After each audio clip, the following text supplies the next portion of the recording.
এবার জনসংযোগ কর্মসূচির অঙ্গ হিসেবে পথ চলতি মানুষ ও বাস যাত্রীদের হাতে ছোলা সহ পানীয় জল তুলে দিলেন বাঁকুড়া লোকসভা কেন্দ্রের বিজেপি প্রার্থী ডাক্তার সুভাষ সরকার। রবিবার বাঁকুড়া শহরের লালবাজারের দলীয় জলছত্রে উপস্থিত থেকে তিনি এই কর্মসূচিতে অংশ নেন।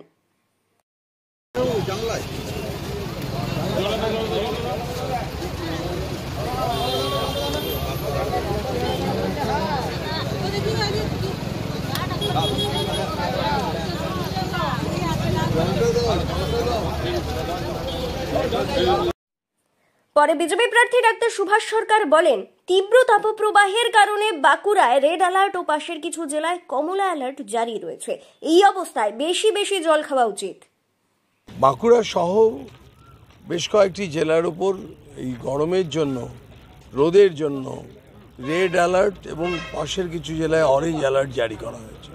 সেই জন্য সকালবেলায় মানুষকে জল দিয়ে এবং তার সঙ্গে একটু ছোলা ভেজানো দিয়ে মানে সমাজে বার্তা দিতে চাইছি যে সকলেরই এই মানুষের সবার জল বেশি করে খাওয়া উচিত এবং অন্য বিভিন্ন সংস্থারও পথে জলছত্র খোলা উচিত, যাতে মানুষ বাড়ি থেকে বেরিয়ে একটু জল খায়।